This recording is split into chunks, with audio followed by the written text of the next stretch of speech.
floating through the silence in my cold skin.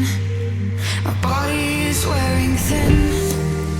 My fears tell me I'll never win. My body is wearing thin.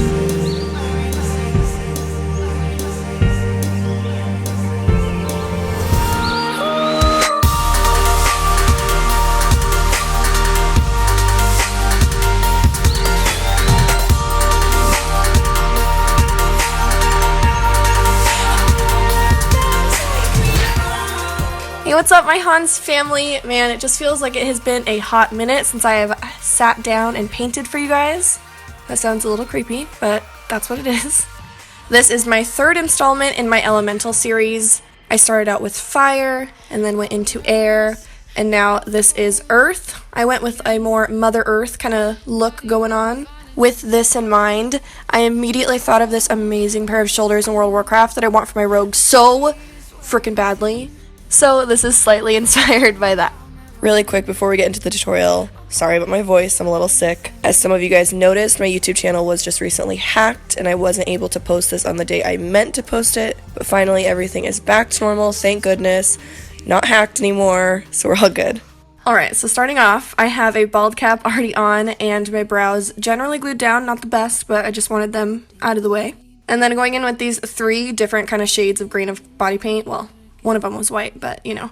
And I'm mixing them together to start stippling on the color with a kabuki brush. This is to start creating the mossy kind of base texture that we have for the look.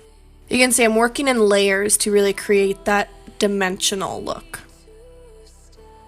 Here is my box of leaves.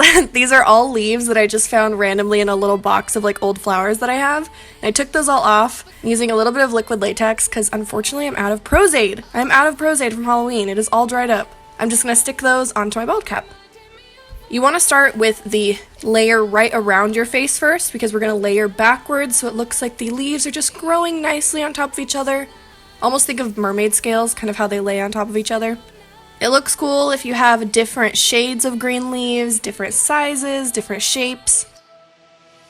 And this is kind of the moment where I realized I look just like the Jolly Green Giant. But luckily, as the look progressed, hopefully that look kind of went away a little bit, but maybe that's just going to be in your head forever now. Who knows? I add just a little bit of moss onto the sides of the look, more so focusing on one side to make it a little heavier. You guys already know I like them asymmetrical looks. And now going in with some brown body paint just to start stippling on the darkness around our face. Since we're working in stippling motions instead of kind of blending out the color, we obviously got to add a contour around our face, kind of wrangle in this moon face a little bit. So I'm just really tapping it on with a stiffer brush so it keeps the shape of all the dot work. If you go in too heavy too, you can always add more green back over it and just layer it as you go. Continuing with that brown body paint and a paintbrush, I'm going to start drawing out a general area of where I want those twisting nether type of branches. I still wanted plenty of that mossy texture to show through, but to me the entire showstopper of this look is the woodwork and the little butterfly that we do eventually put on there too. You can go with whatever shape you want, look at a reference picture if that makes you feel a little more comfortable. I really love drawing trees and I've drawn them quite a few times, so I just kind of went with where I thought would look good on top of my body. Fill that in with a larger brush, because ain't nobody got time to fill that in with a tiny little brush.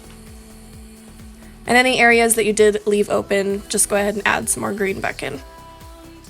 Back to that first lil brush, I used it to add the eerie branches that are tapering up my face to make them look a little more creepy instead of just looking like branches straight up, make them a bit more curved. It's kind of a rule of thumb. If branches are all curled around, they just look creepy, but if they're reaching towards the sun, then everything's good.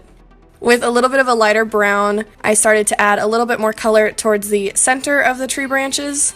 This will begin all of the varying colors that we are going to be putting into these, because it is just going to be layer after layer after layer with these trees. Custom mixing will be your best friend for this look. I used a lot of different browns and white and black to get every shade that I wanted.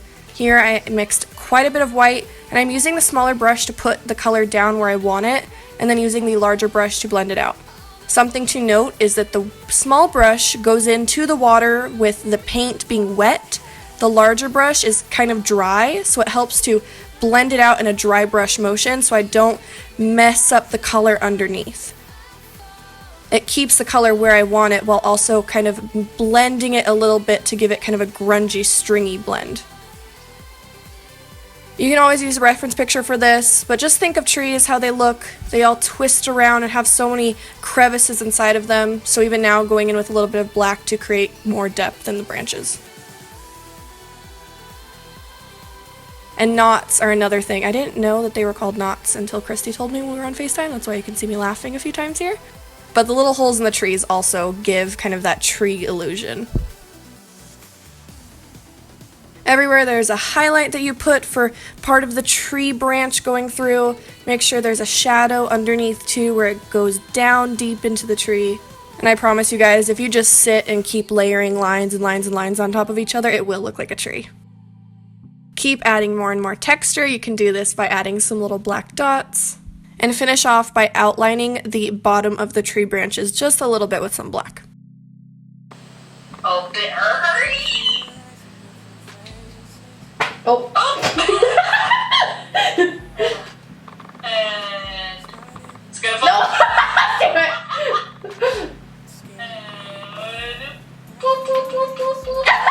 Thanks to Christy for pointing out the dark brown shadow we're going to be using in this. Just add a little bit of a shadow underneath the tree branches so that it looks like they are popping off of your skin. With an orange body paint or whatever color you choose for your butterfly, just sketch out the outline. And it would be a lot easier if you didn't layer the colors as much as I did. I had to put this orange down about 4 times so that it was opaque.